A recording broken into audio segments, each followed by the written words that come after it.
Hello viewers, ఈరోజు మన topic since, past, during, about. ఈ 4 కూడా మనం ప్రిపోజిషన్స్ కింద వాడచ్చు. అయితే సిన్స్, పాస్ట్, అబౌట్ అనేవి యాడ్వర్బ్స్ కింద కూడా వాడచ్చు. ఈరోజు ఎపిసోడ్లో ఈ 4ని మన డైలీ కాన్వర్సేషన్స్లో ఎలా వాడాలి అనే దాని గురించి ముఖ్యంగా చెప్తాను. అది మీరు ప్రాక్టీస్ చేయండి. ఇక్కడ చూస్తే సాయి అని అంటున్నాడు, ఇక్కడ నుంచి అసెంట్ కోచింగ్ సెంటర్కి ఎలా వెళ్ళాలి? ప్రణవ్, నువ్వు ఇక్కడ 15 రోజుల నుంచి ఉంటున్నావు కదా, దారి తెలియకపోవడం విచిత్రమే. దానికి సాయి రిప్లై ఏమిస్తున్నాడో చూద్దాం. అదేం కాదు, నేను ఇక్కడ పోయిన ఆదివారం నుంచే కదా ఉన్నది, అంటే 5 రోజులే. Pranav,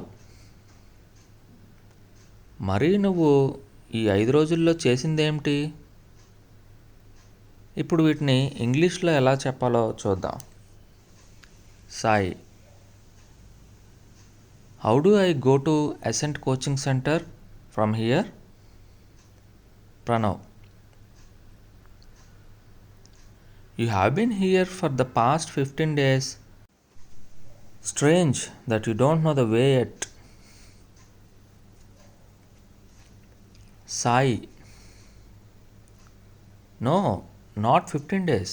I have been here only since last Sunday. Only 5 days.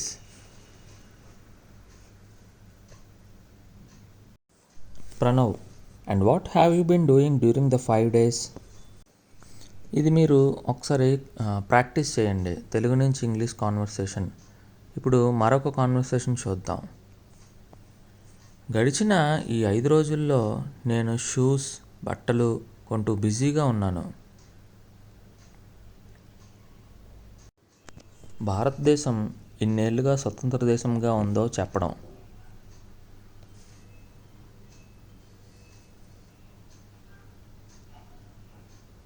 భారతదేశం ఎప్పటి నుంచి స్వతంత్ర దేశంగా ఉందో చెప్పడం.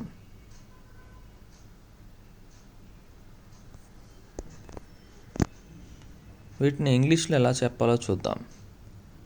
During these 5 days I have been busy buying shoes, clothes.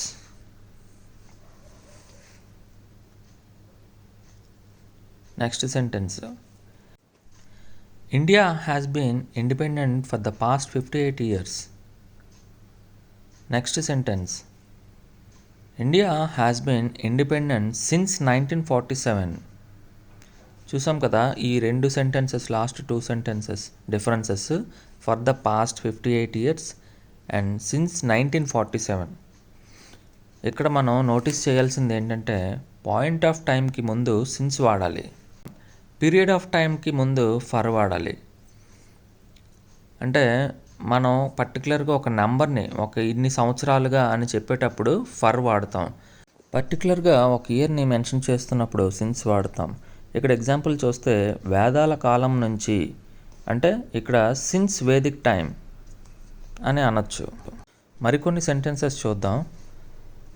నేను ఆమెను చివరిగా 2015లో కలుసుకున్నాను. 3 ఏళ్ళు 6 నెలలుగా నేను ఆమెని కలుసుకోలేదు. పాండవుల కాలం నుంచి ఢిల్లీ భారతదేశానికి రాజధానిగా ఉంది.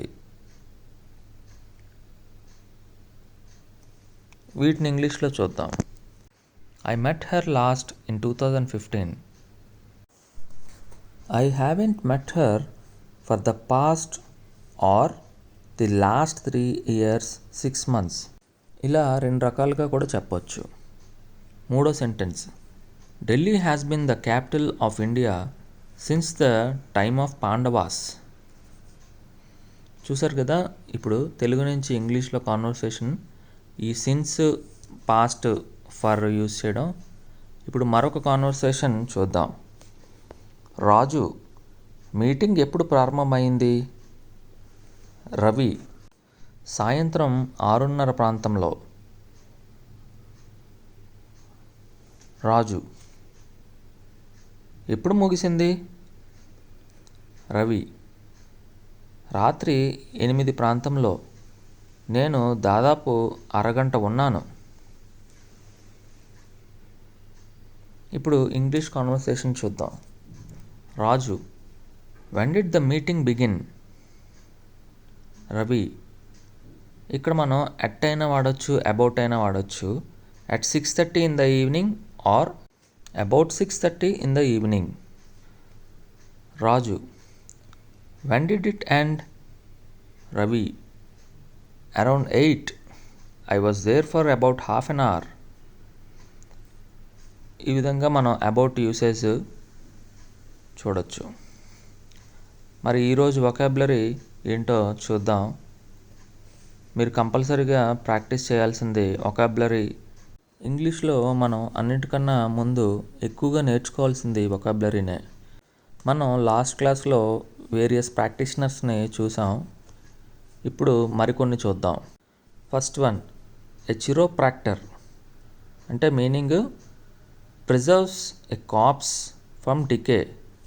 అంటే ఏదైనా చనిపోయిన శవాన్ని పాడవకుండా దానిని జాగ్రత్తగా భద్రపరచడం. నెక్స్ట్, ఎ చిరోపోడిస్ట్ అంటే పాద చికిత్స నిపుణుడు. మూడవది గ్రాఫాలజిస్ట్ అంటే the study of handwriting అంటే మన చేతి రాతని స్టడీ చేసే వ్యక్తి. నెక్స్ట్ది gastroenterologist, study of digestive system. మనకి జీర్ణాశయ వ్యవస్థని లో ఏదైనా ప్రాబ్లం ఉంటే చూసే డాక్టర్ని, ప్రాక్టీషనర్ని గ్యాస్ట్రోఎంట్రాలజిస్ట్ అంటాం. లాస్ట్ది endocrinologist, doctor who treats diabetes, thyroid diseases.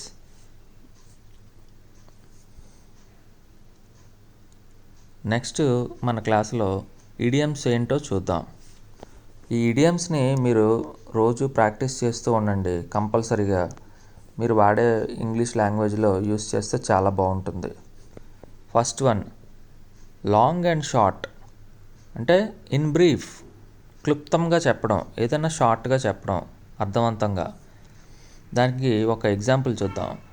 The long and short of the principal speech was that examination would be held on time. అంటే ప్రిన్సిపల్ చెప్పిన స్పీచ్ చాలా క్లుప్తంగా ఉండడం వల్ల ఎగ్జామినేషన్ టైం అనేది కరెక్ట్గా జరిగింది. రెండవది, Latin and Greek difficult to understand అంటే అర్థం చేసుకోవడం చాలా కష్టం అని ఈ ఇడియం మీనింగ్. ఇప్పుడు ఎగ్జాంపుల్ చూద్దాం. The speech of literary persons is always Latin and Greek to illiterate persons.